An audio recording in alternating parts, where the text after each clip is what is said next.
വിളി മീഡിയയിലേക്ക് സ്വാഗതം. നമ്മുടെ കൃഷ്ണഗാഥ സീരിയലിൻ്റെ എപ്പിസോഡിലേക്ക് പോയാലോ. ഇന്നത്തെ എപ്പിസോഡ് എന്ന് പറയുന്നത് നമ്മുടെ കൃഷ്ണ നമ്മുടെ സിദ്ധാരയുടെ വീട്ടിലേക്ക് വരാൻ വേണ്ടി ഇറങ്ങുകയാണ്.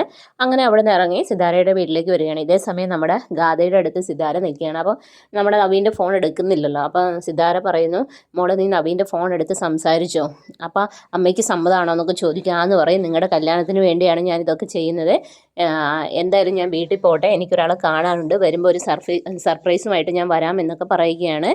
അപ്പോൾ അവരുടെ ആഗ്രഹം എന്ന് പറയുന്നത് കൃഷ്ണയെ നവീനുമായിട്ട് കല്യാണം കഴിപ്പിക്കുക, എന്നിട്ട് സർപ്പശാപമൊക്കെ കഴിയുമ്പോഴത്തേനും തൻ്റെ മകളെ കൊണ്ട് കെട്ടിക്കുക. അതാണ് അവരുടെ ആഗ്രഹം. അവരെ വേർപിരിക്കാനല്ല അവർ നോക്കുന്നത്. ഇതേ സമയത്ത് നവീൻ്റെ വീട്ടിലാണെങ്കിലും മുത്തശ്ശിയും നവീൻ്റെ അച്ഛനും സംസാരിക്കുകയാണ്. കാരണം ആ പൂജാരി പറഞ്ഞ കാര്യങ്ങൾ, നവീൻ്റെ വധുവായി വരുന്ന ഒരാളുണ്ട്, അത് എവിടെയുണ്ട്, അവരെ കണ്ടുപിടിക്കണമെന്നൊക്കെ പറഞ്ഞിട്ടുണ്ട്. അപ്പം നമ്മുടെ മുത്തശ്ശി പറയും, എവിടെ പോയി കണ്ടുപിടിക്കാനും, നമ്മൾ എങ്ങനെ കണ്ടുപിടിക്കും?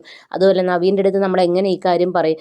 ഇപ്പോൾ അവൻ ഗാഥയെ വിളിച്ച് സംസാരിക്കുന്നത് ഞാൻ കേട്ടതാണ്. അവരുടെ സ്നേഹം ആത്മാർത്ഥമായിട്ടുള്ളതാണ്, നമുക്കിപ്പോൾ ഒന്നും പറയാൻ പറ്റില്ല എന്ന് പറയും. അപ്പം നവീൻ്റെ അച്ഛൻ പറയും, അവൻ ആദ്യം അങ്ങനെയല്ല, അവൻ ബിസിനസ് പരമായിട്ടാണല്ലോ നോക്കിയത്, എന്തായാലും ഒരാൾ പറഞ്ഞാൽ അവൻ സമ്മതിക്കും. അവനെ പ്രസവിച്ചതല്ലെങ്കിലും നിർമ്മല അവനെ പ്രസവിച്ചതല്ലെങ്കിലും അവൻ്റെ എൻ്റെ ഭാര്യ പറഞ്ഞാൽ അവൻ കേൾക്കും, നമുക്ക് അവളെ കൊണ്ട് പറയിപ്പിക്കാം എന്ന് അമ്മയോട് പറയുകയാണ്. അപ്പം മുത്തശ്ശി പറയുകയാണ്, എനിക്കാകെ ടെൻഷനായിട്ട് വയ്യ, എന്താ സംഭവിക്കുക, എന്താ ചെയ്യുക, ഒരു തീരുമാനം എത്തിയ കണ്ടാലും ഇതെങ്ങനെ നടപ്പാക്കും, ഇതൊന്നും ഒരു എന്താ പറയുക, ഒരു അറിവുമില്ല, എങ്ങനെ ആയി തീരുമെന്നൊന്നും മനസ്സിലാക്കാൻ പറ്റുന്നില്ല എന്നുള്ള രീതിയിൽ പറയുകയാണ്. ഇതേ സമയത്ത് നമ്മുടെ കൃഷ്ണയാണെങ്കിൽ സിതാരയുടെ വീട്ടിലെത്തുന്നു. സുനന്ദയും കുട്ടിയാണ് വരുന്നത്. അപ്പോൾ സിതാരയെ കണ്ടപ്പോൾ തന്നെ സിമിക്ക് ഭയങ്കര ഇതാകുന്നു. കാരണം ഗാഥയെ പോലെ തന്നെയാണല്ലോ കൃഷ്ണ ഇരിക്കുന്നത്.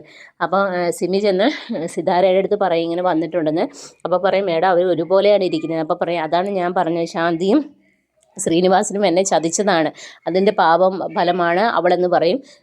അങ്ങനെ നമ്മുടെ കൃഷ്ണയുടെ അടുത്തത് എന്നിട്ട് ഇങ്ങനെ കാര്യങ്ങളൊക്കെ സംസാരിക്കും. അപ്പോൾ പറയും, എനിക്ക് എൻ്റെ മോളെ പോലെ ആയതുകൊണ്ടാണ് നിന്നോട് എനിക്കൊരു സ്നേഹമുള്ളത്. അപ്പോൾ അവളിങ്ങനെ എൻ്റെ അമ്മയ്ക്ക് ഇങ്ങനെ വയ്യാന്ന്. അപ്പോൾ പറയും, എൻ്റെ മോള് കരയുന്നത് എനിക്കിഷ്ടമല്ല, അതുപോലെ നീ അവളുടെ ചായയുള്ള നീയും കരയരുതെന്ന് പറയും. നിൻ്റെ അമ്മയുടെ സഹായത്തിനുള്ള പണം ഞാൻ എത്രയാണെങ്കിലും തരാം, നിന്നെ സഹായിക്കാം എന്ന് പറയും. അപ്പോൾ കൃഷ്ണ പറയും, മേഡം ഞാൻ എന്ത് പണി വേണമെങ്കിലും ചെയ്തോളാം, മേഡം പറയുന്നത് എന്തും അനുസരിച്ചോളാം എന്നുള്ള രീതിയിൽ പറയുകയാണ്. അപ്പോൾ ഈ സമയത്ത് നമ്മുടെ സിദ്ധാര പറയും, ഓക്കെ, ഞാൻ ഈ പറയുന്നത് വേറെ ആരും അറിയരുത്, എനിക്ക് ഇതിനോടൊരു കാര്യം സംസാരിക്കാനുണ്ടെന്ന് പറയും. അങ്ങനെ കൃഷ്ണയും കൊണ്ട് അകത്തേക്ക് പോകും. അകത്തേക്ക് പോകുന്ന സമയത്ത് കൃഷ്ണയോട് പറയും, എൻ്റെ മകൾക്ക് വേണ്ടി ഒരു കാര്യം ചെയ്യണമെന്ന് പറയും.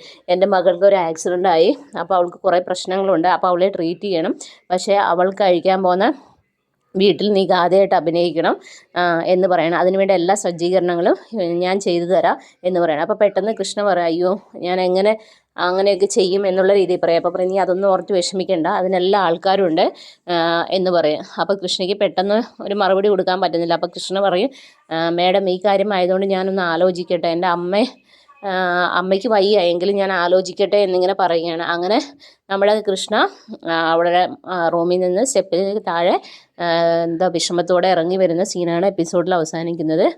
അപ്പോൾ നാളത്തെ എപ്പിസോഡിനെ എല്ലാവരും വെയിറ്റ് ചെയ്യുക. അപ്പോൾ okay, bye bye, see U.